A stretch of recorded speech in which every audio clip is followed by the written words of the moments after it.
주님께서 여러분과 함께 마테오가 전한 거룩한 복음입니다. 예수님께서 말씀을 하고 계실 때 한 회당장이 와서 예수님께 엎드려 절하며 제 딸이 방금 죽었습니다. 그러나 가셔서 아이에게 손을 얹으시면 살아날 것입니다 하고 말하였다. 예수님께서는 일어나시어 제자들과 함께 그를 따라가셨다. 그때 12해 동안 혈루증을 앓는 여자가 예수님 뒤로 다가가 그분의 옷자락 술에 손을 대었다. 그는 속으로 내가 저분의 옷에 손을 대기만 하여도 구원을 받겠지 하고 생각하였던 것이다. 예수님께서 돌아서시어 그 여자를 보시며 이르셨다. 딸아, 용기를 내어라. 네 믿음이 너를 구원하였다.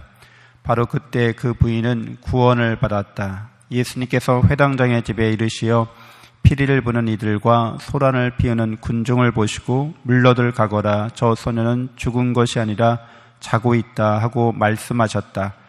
그들은 예수님을 비웃었다. 군중이 쫓겨난 뒤에 예수님께서 안으로 들어가시어 소녀의 손을 잡으셨다. 그러자 소녀가 일어났다. 그 소문이 그 지방에 두루 퍼졌다. 주님의 말씀입니다.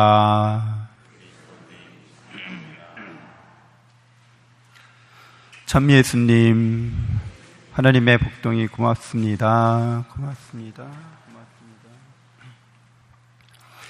네, 마르코 복음서에 저번 주에 복음에서는 야이로라고 하는 회당장이 와서 자기 딸이 죽게 되었습니다. 아이에게 손을 얹으시어 살려주십시오 이렇게 나오는데, 오늘 마테오 복음서에서는 아이가 방금 죽었습니다. 그렇게 바뀌어서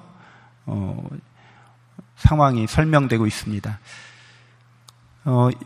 그리고 예수님께서 그 회당장을 따라서 같이 가시다가 역시 혈루증을 앓는 여자 이야기가 나오게 됩니다.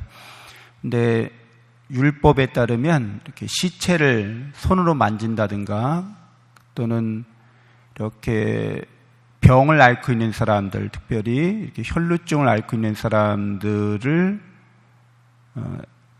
같이 생활하도록 그렇게 규정하지 않았죠.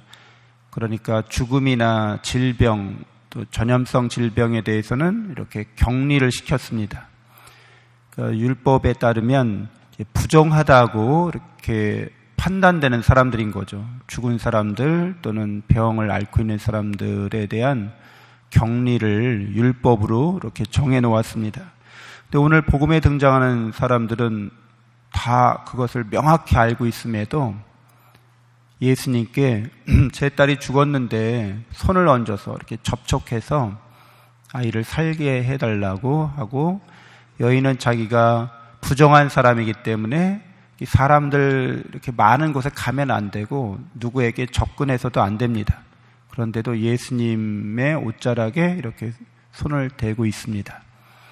예수님은 이렇게 사람들이 두려워하던 질병과 죽음으로 인한 소외나 이런 격리를 당신의 사랑으로 치유하고 회복시켜 주는 분이십니다.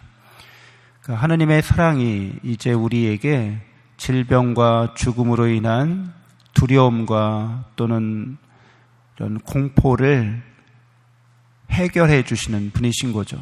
그래서 더 이상 그리스도인들은 그 옛날 사람들이 생각하듯이 이런 전염병이나 질병이 영원히 우리를 하느님으로부터 격리하고 인간 공동체로부터 소외시킨다고 이렇게 생각하지 않습니다.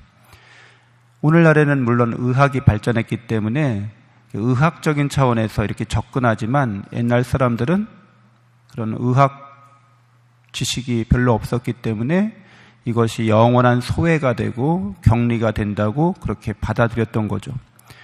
근데 역시 현대의학은 이제 죽음의 문제에 직면해서 그런 사후 세계를 인정하지 않죠. 그러니까 죽음이라고 하는 것은 인간을 의학적으로 봤을 때 이제 더 이상 희망 가능성이 없는, 그리고 대부분의 의사들이 유물론적 교육을 받기 때문에 인간의 영혼을 인정하지 않죠. 그러나 예수님께서 죽음에서 이 소녀를 일으키셨듯이, 그리고 당신도 죽으셨다가 부활하셔서 영원한 생명으로 우리에게 나타나셨듯이, 누구나 하나님을 믿는 사람, 예수 그리스도의 사랑을 믿는 사람들은 그 사랑 안에서 영원한 생명과 삶을 살게 됨을 오늘 복음은 우리에게 예시해 주고 있습니다.